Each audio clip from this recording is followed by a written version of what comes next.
어제 다루지 못했던 것들 몇 가지 좀 다뤄보려고 합니다. 첫째는 기자회견 형식 관련인데요. 어제 기자회견 질문을 원래 좀 자유롭게 하고 뭐 주제도 정하지 않고 한다고 그러지 않았던가요? 그래서 누구를 지명하나 하고 봤는데 역시 대변인이 지명을 하더라고요. 기자회견, 대통령 기자회견, 여러분 미국도 많이 보지만 대변인 옆에 서 있고 지명하고 이러지 않습니다. 대통령이 뭐 이렇게 하지. 근데 지난번에 이재명 부대변인인가요? 나중에 뭐 그런 얘기를 실토를 하던데 이번에는 다를 줄 알았어요. 그런데 역시 대변인이 이렇게 지명을 하고 이런 사진이 등장했어요. 준비를 딱 해놓은 거예요. 한번 봅시다. 오른쪽에 사진이 있네요. 저 무슨 사진일까요? 김성환 평론가 혹시 저 순서 다 봤어요. 돼 있는 거 아니에요? 저 생방으로 보면서 저거 스쳐지랑 하는 거 봤거든요. 네. 아, 미리 다 누구한테 질문 던질지 대략 정리하고 나왔구나 이 생각을 저도 했어요. 그러면 안 되는 거죠? 그렇죠. 그러면 안 되는 건데 질문 기회를 부여하는 사람 맘이잖아요. 기자들은 다 저요저요 하고 있는데 누구를 질문을 줄지 대략 구성하고 나왔다는 뜻이에요. 그래서 그 기자 사진하고 그 기자 매체하고 이런 것들을 다 사전에 어느 정도 틀을 잡고 나와가지고 지목을 해줬다는 얘기가 되는 거예요. 그러니까 자유롭게 질의응답이 안 되는 거죠. 그냥 보여주는 거예요. 그 기자회견이 어떤 방식으로 이루어지는지 참모들이 어떻게 준비했는지가. 그런데다가 뭐 많은 분들이 보셨으면 아시겠지만 정치 질문 끝나고 난 다음에 외교 문제 들어가니까 전부 외신 기자한테만 질문 주고 경제 문제 들어가니까 다 친겨 기업한테 다 기울어져 있는 경제신문 얼마나 보수적이에요. 경제신문한테만 질문 기회 주고 다 그런 방식인 거예요. 그리고 정치 질문할 때도 역시 마찬가지로 보수 언론을 중심으로 해서 기자들한테 지목해가지고 질문 기회를 준다거나 이런 방식이라는 거죠. 요거 제가 조금 설명을 드려야겠습니다. 그러면 옛날부터 그렇게 약간 짜고 치는 고스톱인 거 아니야? 전 정부도 그런 거 아니야? 라고 했는데 적어도 문재인 정부 때 그렇게 하지 않았습니다. 그래서 보면 그때 대통령이 굉장히 불편해할 질문들이 막 쏟아지기도 했었고 제가 아는 한 기자는 언제 질문을 누구한테 할지 모르니까 평창 동계올림픽 인형을 가지고 들어가서 인형을 막 들었어요. 그렇죠. 맞아, 맞아. 그러니까 사전에 이게 이상하게 짜고 치는 고스톱을 입고. 할 수 없는 상황이었다는 겁니다. 왜냐하면 그 인형을 제가 그 전날 갖다 드렸거든요. 제가 이제 동계올림픽 관련 업무를 하고 있어요. 너무나 잘 알고 있습니다. 그래서 뭐 항상 짜고 치는 거 아니야? 아닙니다. 이거는 정상적인 기자회견이라고 할 수가 없고요. 이번에 윤석열 대통령 정부에서 보이는 이런 기이한 모습 때문에 국경없는 기자에서 언론 자유 지수와 관련해 한국이 62위밖에 안 나온 겁니다. 이런 점 좀 제가 보충 설명드립니다. 근데 저는 윤석열 대통령이 자유를 제일 좋아하시잖아요. 그럼 자유로운 기자회견 하겠다. 또 이번에도 먼저 선제적으로 이야기를 했는데 저건 자유가 아니지 않습니까? 그러니까 본인들이 짜고 치는 것처럼 됐는데 어느 시험도요. 시험 보는 학생이 문제를 골라서 보는 시험은 없습니다. 그냥 시험 범위가 정해져 있고 무작위로 출제자가 내는 걸 학생은 가서 푸는 거지 본인이 아는 문제만 풀고 오는 게 그게 무슨 시험입니까? 그럼 저기도 자유로운 기자회견이라면은 언론인들이 자유롭게 선정되고 자유로운 질문으로 해야 자유로운 기자회견이 되는 거거든요. 그렇다면 저는 앞으로 그 로또 추첨할 때 이렇게 번호 돌리는 기계 있지 않습니까?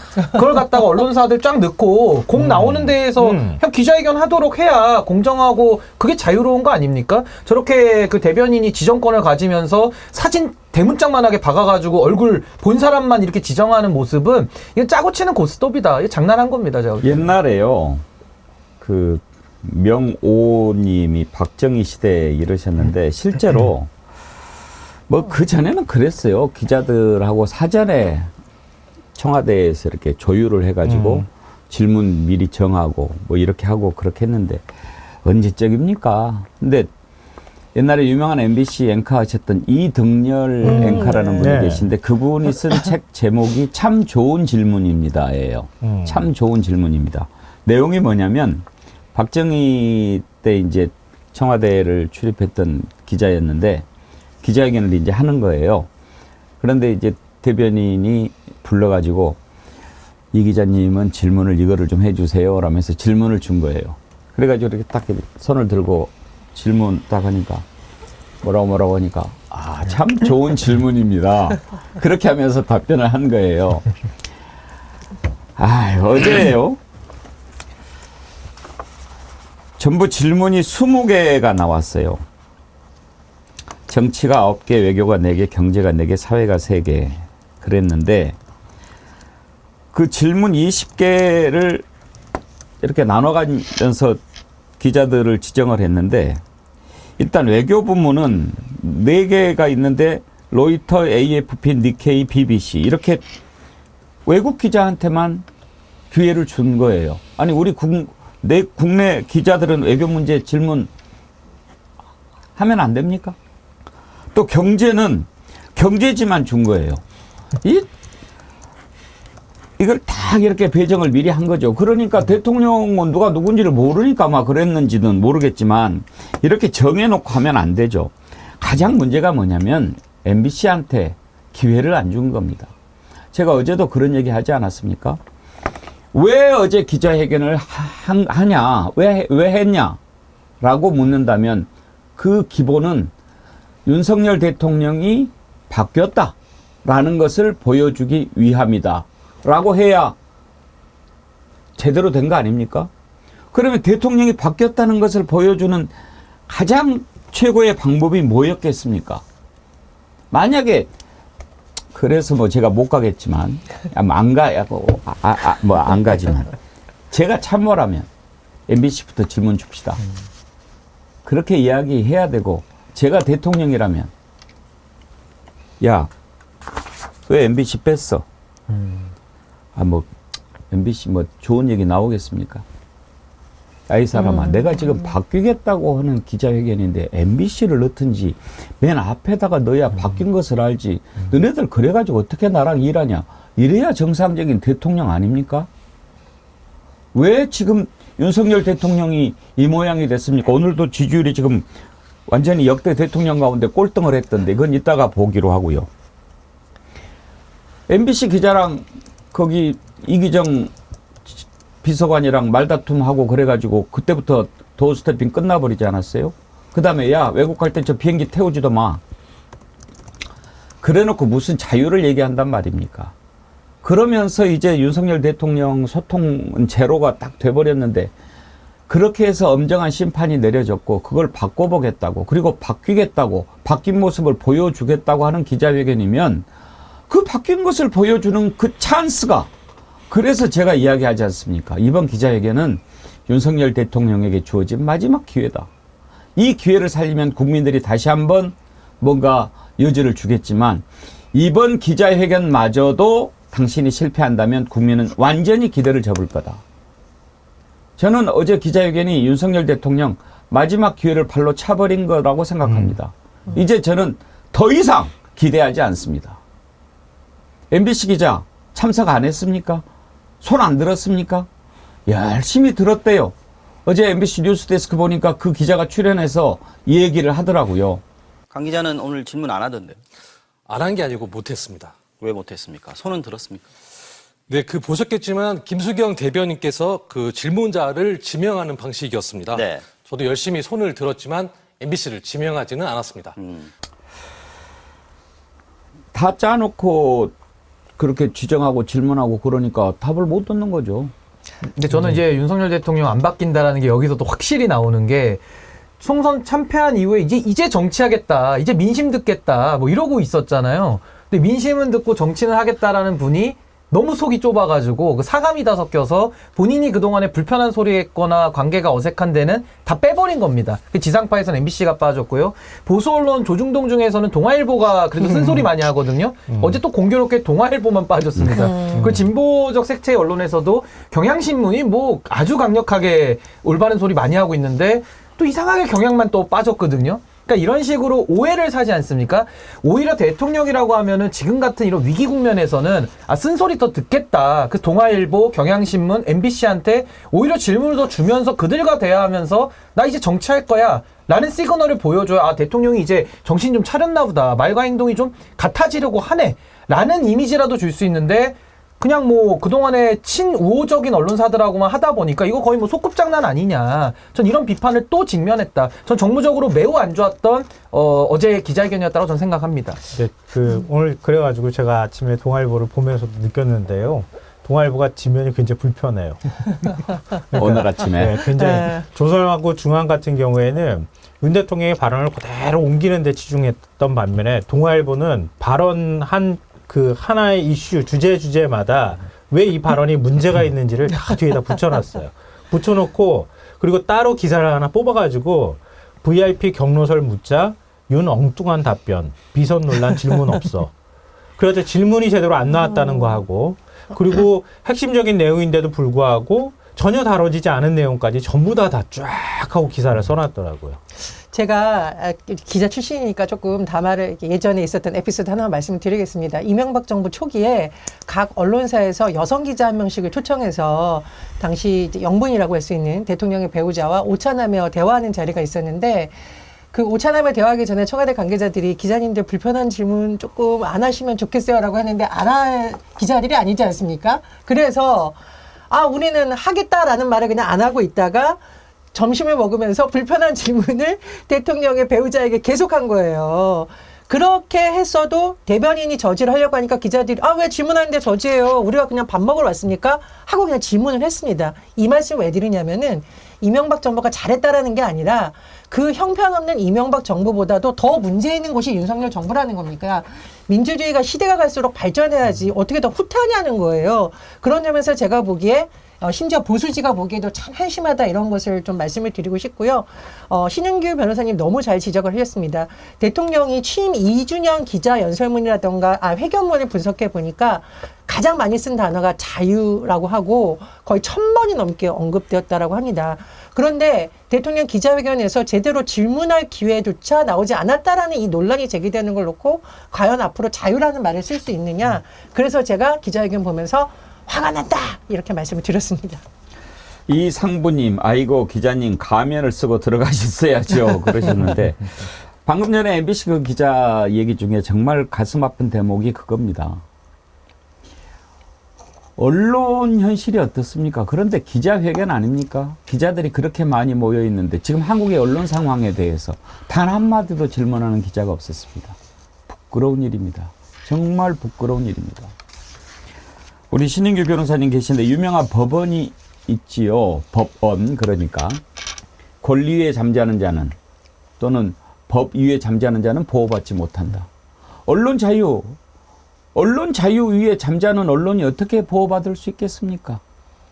그리고 성서에도 유명한 말씀이 있죠. 그 소금이 맛을 잃으면 길에 버려져서 밟혀진다 그러거든요. 그러니까 그게 비슷한 맥락인데 언론이 언론의 사명을 못하면요. 그 언론으로 인정할 필요도 없는 것이고 아마 국민들께서 먼저 그런 언론들을 심판하고 버릴 가능성이 좀 매우 높다. 좀 언론인들 좀 자성을 좀 촉구할 때가 되지 않았나라는 생각이 듭니다. 어제 기자회견은 기자들도 욕을 먹어도 싼 그런 기자회견이었습니다. 외국 기자가 보고 왜 그런 부분에 대한 질문을 안 하지? 궁금했다는 거 아닙니까? BBC 기자, BBC 한국 특파원이죠. 서울 특파원. 얘기를 한번 들어봅시다. What was the atmosphere like? What kind of impression did you get? There were a lot of questions that weren't directly answered. He answered them all very, very loosely in quite a safe way. So something that I did want to ask was about media freedom here. There have been a couple of reports or studies, surveys that have shown that under his leadership, press freedom in South Korea has declined. And I know that it's something that the domestic press take very seriously and have criticised him for. And so I did want to ask him about that, but I'd hoped that somebody else would do it for me. But no one did. No one did, no. 앞부분에 번역이 조금 빠진 부분이 있는데 그러니까 질문은 많았지만 들을 말이 없었다. 이게 하나가 있었고요. 두 번째, 왜 언론 탄압에 관한 질문이 없었는지. 그러니까 이제 대통령이 답변을 제대로 하지 않고 막연하고 아주 루즈하게 했다라는 지적이 하나 있었고, 두 번째로는 왜 기자들이 그 부분에 대해서 질문 안 했는지 궁금했다. 김성환 평론가. 그 질문은 당연히 했어야 되는 거 아니에요? 혹시 그렇죠. 이것도 조율 과정에서 걸렀을까요? 그러니까 기자들하고 질문 자체를 걸르지는 않았던 것 같은데요. 질문 기회가 사실은 너무 없다 보니까 중요한 거 질문한다고 하고 하다 보니까 그냥 넘어가 버린 거 아닌가. 나는 질문 조율 안 했다는 말도 네. 좀 생각을 해봐야 될 것 같아요. 왜냐하면 어저께 정치 분야에서 9개 했는데 겹친 게 거의 없어요. 거의 김건희, 최상병 그러니까 어떤 질문이 나올 것으로 예상하는 건 있잖아요. 그건 다 나오긴 나왔어요. 질문이. 그렇죠. 근데 네. 겹치지 않았어요. 겹치지 않았다는 것은 뭐 기자들이 그렇게 순발력 있게 내가 최상병 하려고 그랬는데 먼저 해버렸네. 나는 다른 거 해야지. 이렇게 준비했을 것 같습니까? 근데 만약에 그렇게 했다고 하면요. 다 나가 죽어야죠. 다 죽어야죠. 기자들 그만둬야죠. 진짜 기레기인 거죠. 이거 말도 안 되는 거고요. 그러니까 지금 대통령실 출입이라고 해서 안전하게 대통령실 출입하고 잘 나간다고 소위 본인 스스로가 생각해서 불편한 거 대통령한테 질문하면 앞으로 취재 못할 것 같다. 이런 생각 때문에 적당히 미리 사전 취재 대통령실에서 참모들이 할 때 난 이렇게 할 거야, 이렇게 할 거야 답변한 기자들이 있다고 하면 이전에도 그런 경우가 있었거든요. 예상 질문지 다 뽑아놓고 어느 기자가 대략 어떻게 질문한다는 것까지 파악하고 난 다음에 그 다음에 기자회견에 들어가는 경우가 있었는데 진짜 이번에도 그랬다고 하면 진짜 기레기들입니다. 기자들 그만둬야 됩니다. 제가 볼 때는. 저렇게 해가지고 어떻게 기자를 하겠습니까? 그리고 아까 말씀하셨던 거 정말 아쉽다고 지금 외신 기자도 얘기를 하잖아요. 또 한국의 언론 상황은 굉장히 심각하다고 많이 얘기가 되고 있는데 자기 일이잖아요. 자기도 지금 취재하고 자기가 기사 쓸 때마다 지금 내부 검열을 스스로 하고 있는 상황이면은 이 부분에 대해서 아니 나는 해당이 안 된다 하더라도 MBC가 해당이 되고 뭐 다른 매체가 해당이 된다고 하면 기자들이 거기에 대해서 연대 의식을 갖고 맞습니다. 있어야 되는 거잖아요. 자기한테 돌아오는 화살이 될 수도 있는 거거든요. 그 부분에 대해서 나태하게 생각해서 내일이 아니라고 생각하는 기자가 있었다고 하면 최소한 대통령실을 출입하는 정도, 중견기자 가까운 정도가 돼야 대통령실 출입할 수 있거든요. 그런 기자들이 그런 마인드를 갖고 있다고 하면 당장 기자 때려쳐라. 이렇게 얘기해주고 싶습니다. 저도 요거 욕먹을 각오하고 말씀드리는데 어제 기자회견 보면서 너무 실망스러웠어요. 기자들에게. 뭐 대통령한테 기대가 없으니까 별로 기대는 안 했지만요. 저런 식으로 기자 업무를 할 거면은 그 기자 정신이라는 말이 너무 이게 무색해지지 않습니까? 그 중견 기자분들인데 그런 식으로 처신할 거면은요 그냥 사표 쓰고 대통령실 행정관 취직하세요. 아니면은 장제원 의원 만나가지고 국민의힘 안에서 당직을 받든지 아니면은 다음 지방선거를 잘 준비하는 게 낫지. 저런 식으로 와가지고 짜고 치는 고스톱의 한 도구로 쓰이면서 마치 기자라는 그 언론인의 사명과 언론인의 그 자본을 이용해가지고 저런 식으로 국민들 앞에 속이려고 드는 거는 매우 나쁜 짓입니다. 제가 기자 출신으로서 참 말하면서 참담함을 느끼는데 저도 신인규 대표님 네. 말씀하시는데 막 제가 막 얼굴이 제가 다 얼굴이 화끈해가지고. 화끈합니다. 근데 제가 그 예전에 이회창 후보 담당 기자일 때 있었던 굉장히 좀 떠들썩한 일이 있었는데 이회창 후보를 비판하는 기사를 쓴 다음 날 비행기를 타고 지방으로 나같이 기자들이 취재를 가게 됐습니다. 그런데 당양 관계자가 비행기 앞에 있는 신문을 보고 비행기가 출발하기 전에 뛰쳐 들어와가지고 아니 전혜영 기자 이거 너무한 거 아니에요? 우리 선거 얼마나 남았다고 이런 비판 기사 써요. 자꾸 이러면 비행기에서 내리라고 합니다. 라고 하는데 사실 저는 그때 1년차 기자라서 사실 솔직히 말씀드리면 그때만 해도 당황해서 말을 못했는데 제 주변에 앉아있던 다른 회사의 정치부 기자들이 일어나서 비행기 출발시키지 마. 우리 다 내릴 거야. 기자가 비판 기사 쓰는 거 가지고 뭐라고 해? 기자들을 뭘로 보고 이럽니까? 저는 그때 사실 굉장히 감동했거든요. 그리고 기자가 비판 기사 쓰는 거 당연해. 잘했어. 그 선배들의 말을 믿고 좀 뛰었던 기억이 있습니다. 그래서 이번에 그 기자회견을 보면서 너무 좀 참담했던 게 신인규 기자 말씀처럼 청와대 기자면 국민을 대신해서 대통령에게 날카롭게 질문하고 그리고 사실은 예전에 MBC 기자한테 전용기 탄핵 만회할 때 다 같이 연대해서 그래? 우리 한 명도 안 가. 이렇게 하는 모습을 보여줬더라면 어땠을까? 오히려 군사독재 시절이라던가 몇십 년 전 그 이회창 총재 시절보다도 더 못한 모습이 나오는 것 같아서 참 부끄럽고 신인규 기자님이 막 얘기하는데 제가 다 고개를 숙이게 되는 이 현실이 참 안타깝습니다. 근데 예. 그 김수경 대변인이 기자 출신이에요. 2000년에 물론 동아일보가 좀 자존심 상할 수도 있어요. 왜냐면 2000년에 동아일보 입사해서 2004년에 그만뒀다고 하거든요. 그 다음에 미국 유학길에 올랐다고 하고 그리고 갔다 오고 난 다음에 통일연구원 부연구원을 하고 그랬는데요. 이 후일담도 제가 좀 들었는데 유튜브에 같이 출연했었던 보수 인사가 저한테 얘기를 해주는 거예요. 같이 출연을 했는데 민주당 성향이 너무 강해서 자기는 그렇게 기억하고 있는데 갑자기 대통령이 통일비서관으로 임명한 거예요. 그때 아마 대통령이 유튜브 보고 인선했다고 하는 얘기가 많이 돌았었거든요. 몇 명 있었습니다. 유튜브 네. 출신들. 그 중에 한 명일 거다라고 추측을 하더라고요. 왜냐하면 민주당 성향 인사라고 봤다는 거예요, 자기는. 그러니까 보수 인사라고 도저히 볼 수 없는 인사였다는 거예요. 그랬는데 난데없이 이런 사람을 대통령이 통일비서관으로 임명하는 걸 보면서 도저히 납득을 자신을 할 수 없었다 이렇게 얘기를 해요. 근데 그 다음에 통일비서관 하고 난 다음에 그 다음에 갑자기 또 대변인실로 넣어가지고 대변인이 된 거예요. 그리고 대변인이 되고 난 다음에 이번에 이제 등장해가지고 하는 걸 보면서 이거 뭐라 그럴까? 기자 마인드나 뭐 이런 것에 관한 것들에 대한 생각은 없었을 것이다. 그리고 대통령이 인사를 낼 때 이런 방식으로 인사를 낸 결과가 또 이렇게 연결이 되는구나 이런 생각 갑자기 드네요. 참고로 유튜브 출신이 통일부 장관도 있고요. 그리고 김수경 씨도 그렇고 그 인재개발원장도 인재개발원장. 유튜버입니다. 그때 같이 얘기가 됐던 사람 중에 한 명이었어요. 김수경 대변인이. 어제 기자회견 내용도 그렇지만 형식도 이렇게 문제가 많은 그런 기자회견이었습니다. 뭐하러 했습니까? 그럴 거면